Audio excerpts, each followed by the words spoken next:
चलें जी हम जहाँ पर हमने छोड़ा था वहीं से स्टार्ट करते हैं। तो ये तीन हमारे पास जो एक मतलब प्रोफाइल की इसके आइडियाज। तो हम इनको कौन सी स्ट्रेटजी लगा सकते हैं? चलें टाइम की किल्लत को यानी उसको सामने रखते हुए इसका चीज़ मैं आपके सामने रख देता हूँ। इसके आशा के लिए हम क्या कर सकते हैं? स्ट्रगलिंग वो इंग्लिश के साथ कर रही हैं, तो उसके लिए पॉसिबल जो स्ट्रेटजी हो सकती है कि हम उसको विजुअल दिखा सकते हैं, कुछ सेंटेंस फ्रेम दिखा सकते हैं जो पिक्चर के साथ जो मुख्तलिफ टेक्स्ट हो जाए, कुछ की वोकेबलरी दे सकते हैं, कुछ ऐसे सेंटेंस जिसको मॉडल करके उसकी हेल्प की जा सके। टीचर खुद करके थोड़ा सा उसको स्टार्टर दे सकते हैं या कुछ ऐसे बना के बता दें ताकि वो आयशा को जो है ना वो सही तौर पर उसकी इम्प्रूवमेंट हो।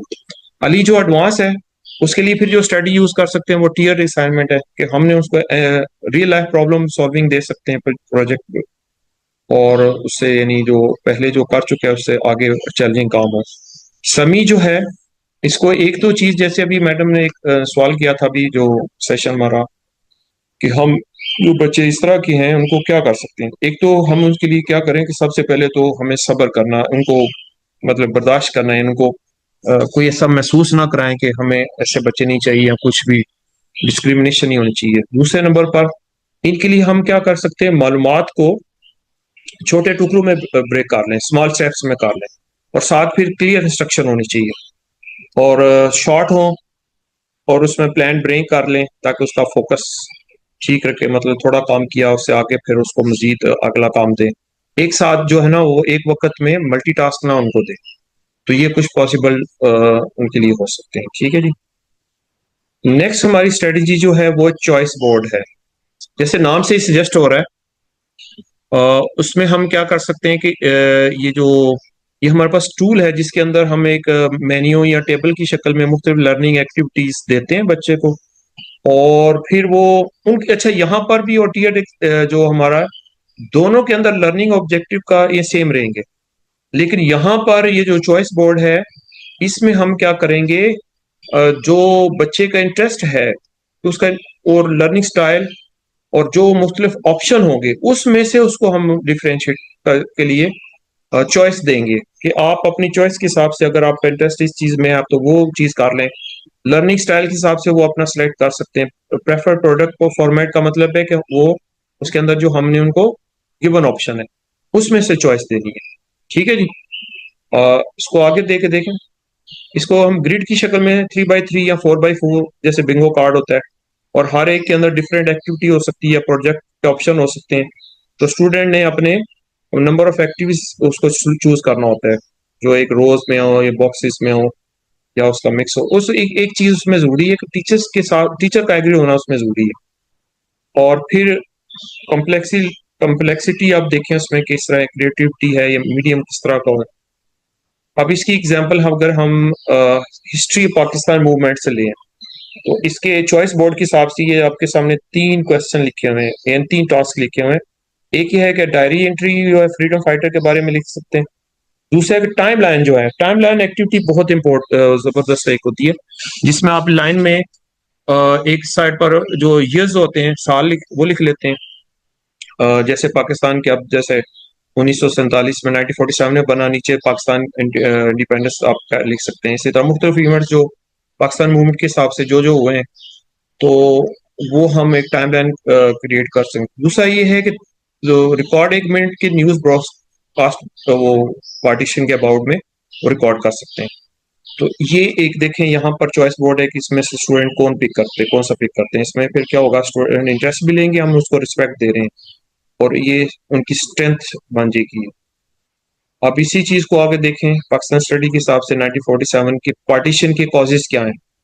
तो लर्निंग गोल क्या है कि बच्चे जो हैं वो एक्सप्लेन कर सकें उसके पॉलिटिकल, इकोनॉमिक और सोशल कॉजेज ऑफ पार्टीशन के, जो तकसीम हिंद हुआ। तो इसके लिए चॉइस बोर्ड देखें, हमारे पास तीन ऑप्शन में है, क्रिएट, एक्सप्लेन और प्रेजेंट। सबसे पहले जब क्रिएट में देखना है कि हमने उसने एक टाइमलाइन बनानी है 5 की इवेंट्स की, तो 5 साल ले लेगा और 7 उसके जो इवेंट हुए। या वो एक्सप्लेन क्या कर सकते हैं कि 200 वर्ड्स का आर्टिकल या एक कोई ऐसे लिख लें कोई मेजर कॉज के लिए। प्रेजेंट के लिए फिर अगर 2 मिनट स्पीच क्लास के सामने उसको समराइज करके उसकी क्या कॉजेज हो सकती हैं। थर्ड हमारा यानी नीचे देखें कि या तो फिर वो एक पोस्टर बनाएंगे जिसमें इकोनॉमिक कंडीशन थी पार्टीशन से पहले की। दूसरा ये हो सकता है कि पॉलिटिकल जो मुख्तलिफ लीडर रोल्स हैं वो चार्ट के थ्रू वो एक्सप्लेन कर सकते हैं। प्रेजेंटेशन में क्या हो सकता है, short audio summary Urdu English में या अपनी लोग लैंग्वेज में कर सकते हैं। माइंड मैप बना सकते हैं। अब माइंड मैप एक ऐसी पावरफुल टेक्निक है जो मैं समझता हूँ कि अगर टीचर इसको अच्छी तरह कर जाए तो बहुत ज्यादा उसमें फायदा हो सकता है। उसका माइंड मैप की जो और आम मैप में क्या फर्क है, जो कॉन्सेप्ट मैप है, कॉन्सेप्ट मैप में ये है कि जस्ट आपने वो लाइनें स्ट्रेट लाइनें यूज कर सकते हैं या उसको हायरार्किकल मतलब ऊपर से नीचे आ सकते हैं या दरमियान से लेकिन माइंड मैप के लिए आपको सेंटर से स्टार्ट करना पड़ेगा, चाहे आप इमेज बनाएं, टेक्स्ट बनाएं या आप कोई फिगर वगैरह ले लें, कुछ भी ले लें, तो अ, उसको फिर उसकी जो सब कैटेगरीज हैं वो आगे बनाएंगे और जो लाइन बनानी है आपने वो कर्व होनी चाहिए। जिस तरह प्लांट्स की जो टहनियाँ होती हैं, ब्रांचेस होती हैं, वो कर्व होती हैं, तो कर्व आपने बनानी है आगे, फिर मजीद कर्विंग ताकि वो ऑर्गेनिक रहे। और फिर इसमें डिफरेंट कलर यूज कर सकते हैं। तो पूरे जैसे इसी मिसाल हम एक शॉपिंग करनी हो पूरे महीने की, मंथ की, तो उसकी एक आप लिस्ट बना लेते हैं, तो उन लिस्ट को बना के फिर उसकी कैटेगरी दे लें। मसलन किचन का क्या चीज़ है, स्टेशनरी कौन सी है, फूड का आइटम कौन से हैं, बाथरूम टॉयलेट्स के लिए चीज़ें क्या चाहिए होंगी, ड्रेसेस के लिए क्या होगी, ज्वेलरी क्या होगी। इसके अलावा और जो कैटेगरी बनती है तो सेंटर में हम शॉपिंग लिखेंगे और उसकी जो सब कैटेगरी है जैसे उसका मैंने बताया आपको, स्टेशनरी है, फूड है, आगे वेजिटेबल फूड जो उसका मजीद आगे फिर उनकी चीज लिखते हैं। तो हर एक को आप एक कलर दें, कर्व लाइनें बनाएं, तो माइंड मैप पर पूरी आप शॉपिंग की जो है ना एक ही पेज पर रहते हैं। इसको फिर क्लास के अंदर हम प्रैक्टिकल कैसे कर सकते हैं, उसको हम कोई भी कंसेप्ट है, पूरा यूनिट है, पूरे जो लेसन है उसको समराइज करके मुख्तलिफ हेडिंग और ब्रांचेस, सब ब्रांचेस के साथ हम डिस्प्ले कर सकते हैं। बच्चों को भी एक्टिविटी कराएं, वो भी।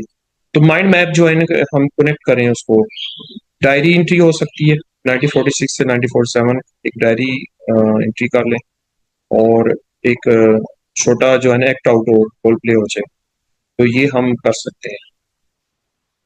इसके बेनिफिट क्या होंगे चॉइस बोर्ड के, कि स्टूडेंट इसमें ओनरशिप लेंगे और वो जो डिफरेंट लर्निंग स्टाइल है, विजुअल है, वर्बल है, कैंस्थेटिक है, उसको सपोर्ट मिलेगी और बच्चों के अंदर क्रिएटिविटी और डिपेंडेंस का काम इंकरेजमेंट होगी उनके, और मिक्स एबिलिटी क्लासेस को हम नीचे हो जाते हैं। जी, यहाँ तक कोई क्वेश्चन हो आपका?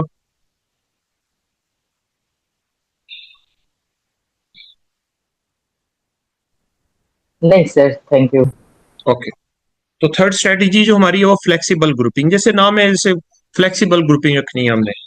और इसमें हमने लेसन गोल जो एक्टिविटी और स्टूडेंट नीड्स जो है वो उसके हिसाब से, ये नहीं कि बच्चे जो फिक्स बैठे हों किसी ग्रुप में या परमानेंट ग्रुप, ऐसा नहीं है, बल्कि रोटेट होते जाएं। ठीक है जी।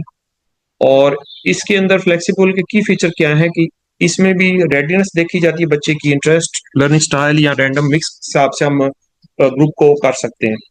असल या तो उनकी जो रेडीनेस ग्रुप बना सकते हैं कि जो बच्चे इस तरह हैं, जो इंटरेस्ट के हिसाब से कर सकते हैं, लर्निंग स्टाइल के हिसाब से कर सकते हैं। इसके अलावा जो आम हम करते हैं वो मिक्स एबिलिटी और जो सेम एबिलिटी है। मसलन एक बच्चा टॉपर ले लिया जो फास्ट लर्नर है, एवरेज ले ली और स्लो लर्नर, मिक्स कर देते हैं मिक्स एबिलिटी के। या उनका जो लर्निंग स्टाइल सेम है उनके हिसाब से बना सकते हैं, डिफरेंट लर्निंग स्टाइल वाले बना सकते हैं हम। इसी तरह मिक्स जो सेम एबिलिटी के हो सकते हैं कि सेम लेवल के बच्चों को, इसी तरह एवरेज वालों को एवरेज, जो बेसिक वाले हैं वो अलग हो जाएं, और जो एडवांस लर्नर है वो उस हिसाब से भी हो सकता है। तो कोई फिक्स नहीं है, लेकिन आप अपनी जरूरत के हिसाब से उनको ग्रुपिंग कर सकते हैं, फ्लेक्सिबिलिटी हो सकती है। ठीक है जी। और ग्रुप साइज भी वेरी कर सकते हैं, पेयर में काम करना है, छोटे ग्रुप्स में होल क्लास हो सकती है, जो भी करें पर्पसफुली करें सारा। अब ये इसकी मिसाल हम ये ग्रेड 9 की साइंस है, ह्यूमन डाइजेस्टिव सिस्टम के हिसाब से अगर देखें तो रेडिनेस ग्रुप में जो स्ट्रॉन्गर स्टूडेंट है वो केमिकल डाइजेशन को रिसर्च करेंगे, और जो स्ट्रगलिंग या स्लो लर्नर बच्चे हैं वो ज़ाहिर है वो उनके लिए मसला होगा, तो वो डायग्राम को लेबल करते हैं। ठीक है, जो ऑर्गन्स की और उसके फंक्शन को। अगर हम इंटरेस्ट ग्रुप के हिसाब से डिवाइड करते हैं तो स्टूडेंट चूज करेंगे कोई एनिमेटेड वीडियो या टेक्स्ट, कोई रीडिंग आप उसको सेक्शन दे दें, कोई या मॉडल बना सकते हैं, वो रैंडम ग्रुपिंग मिक्स हो जाए इनकी सबकी, वो क्विज गेम हो सकता है, या अपने होल टॉपिक को रिव्यू कर रहे हैं, ठीक है। तो फ्लेक्सिबल ग्रुपिंग की जो हमने क्या करना है कि करंट नीड को ये मैच करती है जो भी टास्क हो ना। तो बच्चों को अपने क्लासमेट के साथ काम करने का मौका मिल जाता है। बोर्डम यानी बोर होना और किसी के ऊपर ओवर रिलायंस होना सेम पीयर पर, ये रिड्यूस हो जाता है। कोलैबोरेशन बढ़ती है, पीयर लर्निंग बढ़ती है। तो इसमें हम नीड्स क्या होता है फिक्स नहीं करना, लैंग्वेज एबिलिटी के हिसाब से भी हम कर सकते हैं। मसला अगर कि बच्चों के उर्दू वाले डोमिनेंट बच्चे हैं, वो इंग्लिश वाले डोमिनेंट में हो सकते हैं, आप अपने रीजनल लैंग्वेज के हिसाब से बना सकते हैं। स्किल लेवल पर ग्रुपिंग हो सकती है, पीयर ट्यूटरिंग जो, अच्छा पीयर ट्यूटरिंग भी बड़ी एक इंपॉर्टेंट चीज है कि बच्चे जो है ना वो दूसरों को पढ़ाएं। कुछ बच्चे वो ट्यूटर बन जाए और बाकी बच्चे उसको जो है ना वो उनसे सीखें। इंटरेस्ट ग्रुप हो सकता है, प्रोजेक्ट बेस्ड ग्रुप हो सकते हैं। तो ये फ्लेक्सिबिलिटी हो उसमें ग्रुपिंग के अंदर। तो ग्रुपिंग जो है डिफरेंशिएशन स्ट्रेटजी जो हमारी उसमें बड़ी इंपॉर्टेंट हो सकती है, ठीक है जी। अब ये एक केस सिनेरियो है टीआई का, कि अगर 5 स्टूडेंट आपकी क्लास में बिलो ग्रेड लेवल है रीडिंग के अंदर, ठीक है। 10 स्टूडेंट एवरेज रीडर हैं और 3 एडवांस है। तो क्या क्या हो सकता है इनके लिए, क्या किया जा सकता है? या चैट के अंदर, या आप अगर शेयर करना चाहते हो साथ आप शेयर कर लें कोई इसका।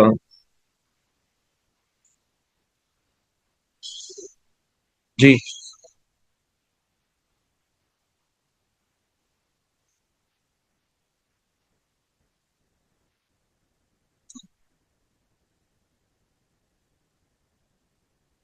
कोई बता सकता है कि इनके लिए हम क्या कर सकते हैं, इसे कौन सी स्ट्रेटजी लगा सकते हैं?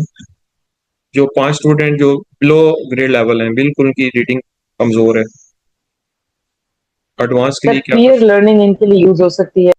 जी जी, वेरी गुड। जी, और किन के लिए, 5 के ये स्टूडेंट्स के लिए जो आप कह रहे हैं? जी 5 students who read below grade level, तो ये पीयर लर्निंग इनके साथ एक बच्चा हम बिठाकर हम ठीक है, इनकी लर्निंग को इम्प्रूव उनके साथ करवा सकते हैं, या फिर इनको हम इजियर टास्क दे सकते हैं, इजी इजी कंटेंट जो कि ठीक हो रीड गया, कर सकें ठीक, इनिशियली। ठीक हो गया। और व्हाट और जो अबाउट? एडवांस रीडर्स हैं तो जी जी, उनको हम कोई कॉम्प्लेक्स टास्क दे सकते हैं, कॉम्प्लेक्स रीडिंग टास्क दे सकते हैं। ठीक हो गया। चलें, और कोई शेयर करना चाहे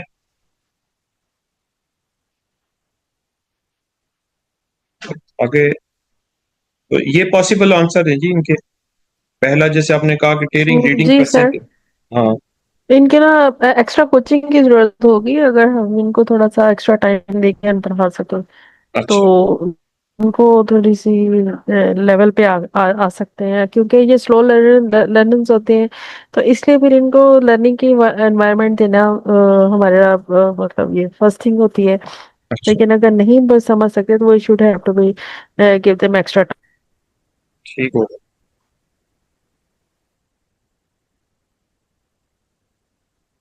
अच्छा जी, इसका पॉसिबल देखें, ये हो सकता है कि हम, जैसे आपने कहा कि इनको कोई रीडिंग पैसेज जो है उनके सेम टॉपिक में से लेकिन आसान दिया जा सकता है, उनको ऑडियो बुक दे सकते हैं स्ट्रगलिंग स्टूडेंट को। और एडवांस को हम जैसे अगर कोई स्टोरी है तो उसका सीक्वल लिखें वो, ठीक है। तो जैसे वो टर्टल और उसकी क्या कहते हैं उसका, रैबिट वाली जो स्टोरी एक स्टेज तो देखा हुआ है ना, तो उसे कैसे इस तरह मैं जस्ट फॉर एग्जांपल के पहले में तो टर्टल जीत जाता है ना, लेकिन दूसरे में क्या होता है। तो इसी तरह कोई भी स्टोरी आपकी रेलिवेंट है तो उससे उसे सीक्वल भी बनाया जा सकता है, वो थोड़ा सा हिंट्स दे के। नेक्स्ट जी, या हम बच्चों को एंडिंग चेंज करने के कह सकते हैं कि चेंज हाँ the ending of the story. जी, एंडिंग हो सकती है उसमें से। मॉरल लेसन उसका क्या हो सकता है, कोई भी उसके कैरेक्टर के ऊपर अगर उसकी जगह कोई वो सिचुएशन चेंज करें वो भी हो सकता है, ठीक है। नेक्स्ट जी हमारा स्कैफोल्ड स्पोर्ट्स जो है ना, वही जैसे मैंने आपसे पहले भी अर्ज किया था कि ये टेम्परेरी टीचिंग हेल्प होती है। कि जो जो स्टूडेंट सही तौर पर काम नहीं कर, आजादाना खुद काम नहीं कर सकते, तो उनके लिए फिर हमारा गोल क्या होता है कि हम जो सपोर्ट देते हैं लेकिन ग्रेजुअली फिर उसको कम कर देते हैं। और जैसे ही बच्चे ठीक हों, अपने उनका मास्टरी लेवल हो बढ़ जाए, उनका मतलब उनको चीज आनी शुरू हो जाए, तो फिर हम उसको वो हेल्प जो है इनकी सपोर्ट, यानी जो हमारी स्कैफोल्ड सपोर्ट है वो हम हटा लेते हैं, ठीक है। अ, तो बच्चे जो लर्नर है वो अकेले काम करें या जो हमारी गाइडेंस हम दे के करेंगे उसके दरमियान क्या है। मसलन आप एक क्लास में जाते हैं और उनको कहते हैं ठीक है जी आज हम आपने ऐसा करना है कि एक ऐसे लिखना है माय फेवरेट सीजन के ऊपर। तो क्या ख्याल है अगर वो बच्चे क्या सारे वो कर लेंगे? अगर उसमें मिक्स एबिलिटी वाले बच्चे बैठे हुए हैं, क्या ख्याल है माय फेवरेट सीजन वाला कर लेंगे सारे? No, we have to provide them with vocabulary. हाँ, ये तो अगला अगला काम आपने स्कैफोल्ड वाला ठीक बताया, लेकिन वो सारे सेम पेज पर नहीं कर सकेंगे। उसके लिए फिर हमें क्या करना चाहिए? जो आपने एक Yes. फरमाया उसमें एक पॉइंट ये हो सकता है, ठीक है जी। तो उनको फिर हमें सपोर्ट देनी पड़ेगी। हम यानी उनको क्या चीज दे सकते हैं? उसमें हम फिर उनको वोकेबलरी दे सकते हैं, जो क्या कहते हैं सेंटेंस स्टार्टर जो है वो दे सकते हैं, सेंटेंस एक स्टार्टिंग एक दो बना के उनको। और कुछ कीवर्ड जैसे हमने वर्ड बैंक दे दिया, साथ में उनके चलें एक दो हम मिलके बनाते हैं, फिर आप मजीद थोड़ा सा उसको थोड़ी सी चीज करेक्टर के बारे में एक दो करके फिर वो खुद डेवलप करें। तो टेम्परेरी होगी और फिर इसको हमारा जो रिस्पांस होगा उसी तरह बच्चे की रेडीनेस लेवल के हिसाब से हम एडजस्ट कर सकते हैं। तो मॉडलिंग जो स्कैफोल्डिंग जो है उसमें सबसे पहले वही मॉडलिंग आ जाएगी, टीचर खुद डिमोस्ट्रेट करेंगे, खुद सॉल्व करेंगे या को कंप्लीट करेंगे, फिर बच्चे उसको फॉलो करेंगे। दूसरी हो सकती है कि जो बच्चे जैसे अपने ADHD और या दूसरे बच्चे को इस तरह के प्रॉब्लम, उनको फिर स्टेप बाय स्टेप जो है ना चंक्स के अंदर छोटे छोटे टास्क में मैनेजेबल स्टेप्स में करवाया जा सकता है। विजुअल एड दे सकते हैं, हम चार्ट्स दिखा दें, डायग्राम, ग्राफिक ऑर्गेनाइजर जैसे माइंड मैप है, कंसेप्ट मैप है, आप उसको क्या कहते हैं उसको फिश बोर्ड डायग्राम हो सकती है। मसलन एक फिश की जैसे स्केलेटन होता है, उसके जो सर होता है जो हेड, उसके अंदर आप जैसे आपने लिखा कि बच्चों की रीडिंग लेवल कर लें, तो रीडिंग की क्या कॉजेज हो सकती हैं, तो वो पीछे जो पूरा उसका टेल है उसके डिफरेंट आप कॉजेज लिख सकते हैं। होम की वजह से हो सकती है, स्कूल में क्या होते हैं, क्यों बच्चे का क्या उसका पर्सनल लेवल में क्या हो सकता है प्रॉब्लम्स, तो उसको हम फिश बोन डायग्राम की मदद से ये सारे ग्राफिक को नजर। इसी तरह वैन डायग्राम में सिमिलर चीजें जो एक दूसरे से सिमिलर नहीं है वो डिफरेंस वो कर सकते हैं। तो ग्राफिक ऑर्गेनाइजर जो है ये बड़ी पावरफुल चीज है जिससे हम बच्चे के जो कॉन्सेप्ट को लॉन्ग लाइफ चीजों के लिए हम कर सकते हैं। वर्ड बैंक दे सकते हैं, सेंटेंस स्टार्टर दे सकते हैं, गाइडेड प्रैक्टिस, और इसके अलावा क्वेश्चन कुछ प्रॉम्प्ट्स दे सकते हैं, कुछ ऐसे क्वेश्चन की मदद से हम उसको ओके ये चीज हम कर चुके हैं, I do, we do, you do, आगे चलते हैं, ठीक है। अब यही वो जैसे मैंने आपसे कहा था कि आपने माय फेवरेट सीजन पर लिखना है, लेकिन उसमें बच्चे स्ट्रगल, बहुत से स्ट्रगलिंग स्टूडेंट है, तो वर्ड बैंक देख सकते हैं जैसे आप विंटर, समर, रेन, और जो है वो इसके अलावा एक सेंटेंस बना के देते हैं, my favourite season is dash because, आगे कोई सैम्पल पैराग्राफ दिखा सकते हैं, दो कोई सेंटेंस आप मिल के बना लें और बाकी उनसे कहें कि खुद बनाएं। तो ये स्कैफोल्ड की, और लेकिन ऐसा से जैसे ठीक होते जाएंगे वो हटा लेना हम। इसका बेनिफिट क्या होगा?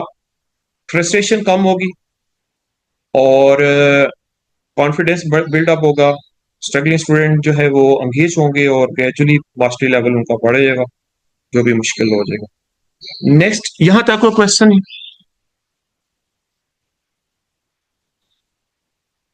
यहाँ तक कोई नहीं question? Sir, thank you so much.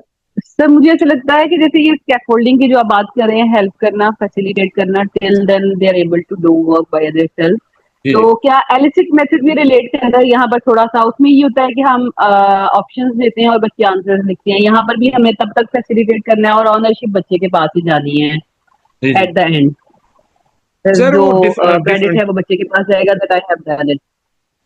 वो तो जहर है, उसमें चॉइस आप देते हैं, उसमें डिफरेंट ऑप्शन, तो डिफरेंट स्ट्रेटेजी लगाई जा सकती है ना। तो जैसे जैसे आप देखें कुछ चीजें तो आपको जैसे वो आप खुद अपनी भी कुछ इनोवेट कर सकते हैं ना सिचुएशन के हिसाब से, जिसमें आप समझते हैं कि बच्चे आपको वो किया जा सकता है ना। तो इसमें ये चीजें हो जाती हैं। चलें आगे फिर बढ़ें जी। अब यहाँ पर ये दो टर्म इकट्ठी हो गई हैं, एक वैलिड पेसिंग, पेसिंग यानी रफ्तार, जो जिस रफ्तार से बच्चे जो लर्न करते हैं। So student learn at different speed, कुछ जल्दी काम कर देते हैं, दे फिनिश क्विकली, और उनको मोर चैलेंज की जरूरत होती है, और बाकी जो है उनको मोर ज्यादा टाइम चाहिए और सपोर्ट चाहिए। ये असल में दो ही स्टूडेंट्स को ज्यादा हम करें, एवरेज स्टूडेंट को फिलहाल, क्योंकि उसका ज्यादातर हम वैसे ही पढ़ा रहे होते हैं, लेकिन ये दो स्टूडेंट जो है ना, स्ट्रगलिंग और जो क्विक फास्ट लर्नर है, वो मुतासर होते हैं अगर सही तौर पर हमने उसमें प्लान नहीं किया हो। तो फिर हमने पेसिंग का मतलब ये है कि बच्चे जो हैं वो सारे एक पेस से स्पीड से नहीं लर्न करते। तो फिर हमें उनके लिए वैरायटी यानी वेरिड पेसिंग और एक्सटेंशन वर्क तो सिर्फ ये होगा इनके लिए, ये जो क्विक लर्नर है, फास्ट एडवांस लर्नर। और यहाँ पर आके ये जो पेसिंग है, इसके अंदर हम वैरायटी लाते हैं। इसको जरा देखते हैं। अब जो मुख्तलिफ बच्चे मुख्तलिफ स्पीड से काम करते हैं, अब उनके रेडीनेस लेवल के हिसाब से हमने उनको क्या करना है, उनके साथ मैच करना है, फोर्स नहीं करना कि सारे बच्चे जो है सेम। हमारा अक्सर होता है कि हम फोर्स करना शुरू कर दें कि नहीं ठीक है, आप क्यों पीछे, आप भी सेम उसी तरह क्यों नहीं बढ़े। तो बढ़ ही नहीं सकते हैं ना, उनका वो उनकी कैपेबिलिटी नहीं है, उनकी एबिलिटी नहीं है, कैसे उनको करेंगे। उसको लाने के लिए फिर हमें थोड़ा टाइम चाहिए, उनको सपोर्ट देनी पड़ेगी, उसी हिसाब से उनको मुख्तलिफ स्टेप्स में करना पड़ेगा, उनकी साइकोलॉजी की, उनके बैकग्राउंड के, उसके उनकी कैपेबिलिटी के हिसाब से हमें लेके चलना पड़ेगा। तो उनको ज़रा थोड़ा एक्स्ट्रा प्रैक्टिस या गाइडेड की हो सकती है कि वो थोड़ा मोर ज्यादा टाइम चाहिए। लेकिन जो फास्ट लर्नर है वो उसको एक्सटेंडेड मतलब से बढ़ के आगे चैलेंजिंग काम देना चाहिए। अब इसमें इसकी मिसाल एग्जांपल है कि 8 ग्रेड का मैथ है और लीनियर इक्वेशन को सॉल्व करना है। कोई क्वेश्चन है किसी का? स्क्रीन स्क्रीनशॉट रिकॉर्डिंग मेरे को स्क्रीन रिकॉर्डिंग होगी। रिकॉर्डिंग मैं कर रहा हूँ, ये मैं आपसे शेयर कर दूंगा। आप ये काइंडली माइक जो म्यूट कर दें। मेरी स्क्रीन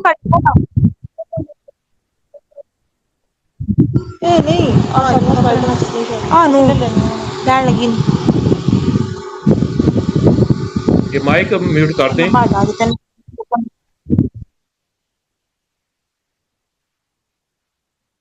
ये स्क्रीन मैं रिकॉर्डिंग कर रहा हूँ, इंशाल्लाह आपसे शेयर कर दूंगा मैं, जितनी मेरे पास अवेलेबल होगी। अच्छा जी, हम लीनियर इक्वेशन की बात कर रहे थे। यहाँ पर हम स्टूडेंट जो है वो एक्स्ट्रा प्रैक्टिस की जरूरत होती है टीचर के साथ, यानी कुछ बच्चे जो स्ट्रगलिंग है उनको टीचर के साथ एक्स्ट्रा प्रैक्टिस की जरूरत है। कुछ बच्चे जल्दी जल्दी उसको सॉल्व करते हैं, उनको हम पजल जो है पजल करवा सकते हैं या साइमल्टेनियस इक्वेशन करवा सकते हैं उनके लेवल के हिसाब से। एक्सटेंशन टास्क जो है ये एडिशनल यानी सिर्फ इजाफी काम नहीं, एक्स्ट्रा वर्क, बल्कि चैलेंजिंग वर्क होना चाहिए। राइट उसकी जैसे हमने कहा था राइट जो क्या कहते हैं लेवल ऑफ डिफिकल्टी लेवल, यानी एक बच्चे जल्दी जल्दी काम करते हैं ना, तो उनको फिर वो बैठ के डिस्टर्बेंस करना शुरू कर देते हैं, दूसरों से बातें करेंगे, टीचर्स को तंग करेंगे, कभी इधर घूम कभी। तो उनके लिए फिर हमने कुछ ऐसा काम इन उससे आगे, और लेकिन चैलेंजिंग होना चाहिए, डिफिकल्टी लेवल हो तो उनको और दें एक्टिविटी, ताकि वो उसको करें, ताकि ये एडवांस स्टूडेंट एंगेज भी रहें और उनकी अंडरस्टैंडिंग बढ़े। इसमें बिजी वर्क नहीं होना चाहिए, चैलेंजिंग वर्क होना चाहिए, डिफिकल्टी कम्प्लेक्सिटी लेवल जो है बढ़ जाते हैं। ठीक है, अब ये एक्सटेंशन वर्क देखें। वाटर साइकिल के अगर साइंस में है तो वाटर साइकिल अगर टॉपिक है तो उसके बाद अगर वो लर्न कर जाते हैं तो फास्ट वर्क जो अब इसमें मैंने पहले अर्ज किया था, एक्सटेंशन वर्क सिर्फ फास्ट लर्नर के लिए है। ठीक है, क्योंकि वो जल्दी जल्दी काम कर जाते हैं, उनके अंदर एबिलिटी है, वो जल्दी उसमें मास्टर कर लेते हैं। तो अगर वाटर साइकिल जो है अगर वो कर लेते हैं तो उसको बाद में उनको कहें कि अच्छा ठीक है आप ऐसा करें, आप एक पोस्टर बनाएं, डिजाइन करें जिसमें क्लाइमेट चेंज का पाकिस्तान के अंदर, जैसे आप देखें ना कितना वो अरे केपी के अंदर आजाद कश्मीर, गिलगित बल्तिस्तान, कहाँ पर वो अल्लाह ताला उन सब की मदद करे। पूरा वो पूरे पूरे गाँव ही सब हस्ती से मिट गए हैं। तो क्लाइमेट चेंज का इम्पैक्ट जो पाकिस्तान के ऊपर ओवरऑल भी काफी है, लेकिन पाकिस्तान के अंदर भी, तो हम ये टास्क उनको दे सकते हैं। इंग्लिश में हो तो अगर बेसिक पैराग्राफ उन्होंने लिख लिया है तो एडवांस में उनसे कहा दे अच्छा जी आप शॉर्ट स्टोरी सुने लिखें। मैथ के लिए स्टैंडर्ड प्रॉब्लम कर लिया तो रियल लाइफ वर्ड प्रॉब्लम वो जरा सेम कॉन्सेप्ट के हिसाब से वो करें जरा। ठीक है जी, और इसका फायदा क्या होगा, बोर्डम से जो फास्ट लर्नर है उनकी वो से बच जाएंगे, और हर स्टूडेंट जो है अपने खास जितना उसको चैलेंज की लेवल की जरूरत है उस हिसाब से करेंगे, और independent higher order thinking, hot thinking जैसे ब्लूम टैक्सोनॉमी के हिसाब से होगा। ये हमारी 6th स्ट्रेटजी। तो मैं यार जी जी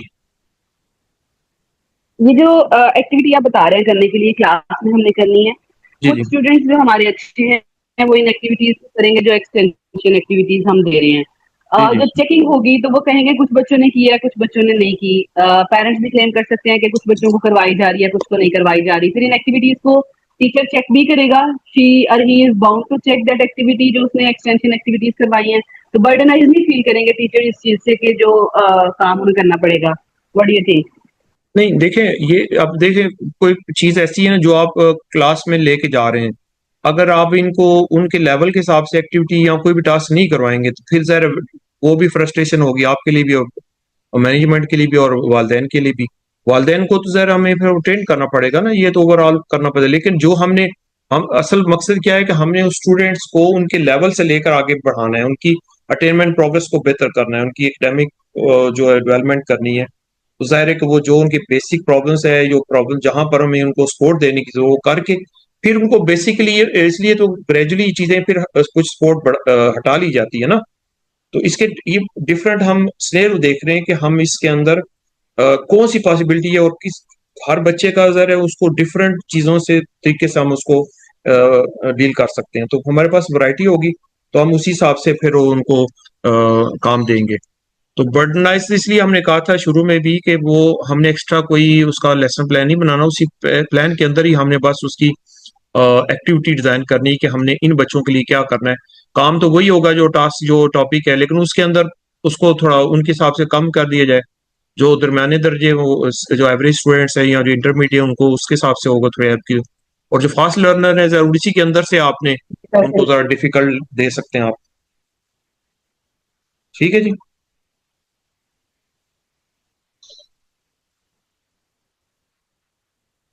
जी मैडम, मेरा कुछ क्लियर हुआ है या अभी भी कोई डाउट है आपका कोई? नहीं sir, thank you so much. Okay madam. देखिए हमने ये चीजें ऑप्शन सामने रखने होते हैं ना। अब इसके अलावा मजीद इसमें काफी चीजें आ सकती हैं, लेकिन जरा वो फिर लेकिन एक बेसिक हमारे अंडरस्टैंडिंग हो ना तो उसको हमने उनको मतलब डील करना है। अब कुछ स्टूडेंट्स काफी अर्सा मेरे पास आए, उनको अब क्या था 6th क्लास में वो आए, उनको 30 की क्लास थी। टीचर जो हमारे पढ़ाने वाले थे वो एक्स्ट्रा टाइम भी देते, लेकिन वो बच्चे नहीं जान पा रहे थे। उन्होंने फिर मुझे रेफर किया, सर ये काफी ना पुरानी बात है। तो फिर मैंने उनको क्या चेक किया तो वो बच्चे क्या करते थे कि वो रब है ना, रब जो है ना उसको बार लिख रहे हैं, एबीसी को उल्टा लिख रहे हैं। डिसलेक्सिया का प्रॉब्लम थी उनको, लेकिन उसका ज़ाहिर ये 2004 की बात, 2004 की। तो फिर मैंने उनको कहा अच्छा आप ऐसा करें, आप इनको ना आप बैग रख दें, सिर्फ जाके सैंड लेके आए। एक से कहा मैंने ग्लास वो पानी वाला लेके आओ जग, उससे सैंड पर बना के फिर मैंने उनकी बेसिक वो ABC स्मॉल लेटर से स्टार्ट किया। फिर डिफरेंट स्ट्रेटजीज करके मुझे 3 मंथ लगे उनको। तो जाहिर है कि वो हमारे अपने गांव के थे, मोहल्ले में तो आ जाते थे, उस टाइम में उनको बुला लेता था। ये जरा हर जगह तो नहीं पॉसिबल, लेकिन चले मकसद ये नहीं कि उनको डायग्नोज कर लिया था कि प्रॉब्लम क्या है। तो इसीलिए फिर ये बच्चे जिस लेवल के होते हैं, ये स्कूल की जरा रिस्पॉन्सिबिलिटी भी आ जाती है, फिर वो टीचर्स की भी आ जाती है, ओवरऑल इनको मिलकर बेटर करना पड़ता है। तो इसलिए फिर डिफ्रेंसिएशन में फिर उसके आपके आहिस्ता पास आहिस्ता। जी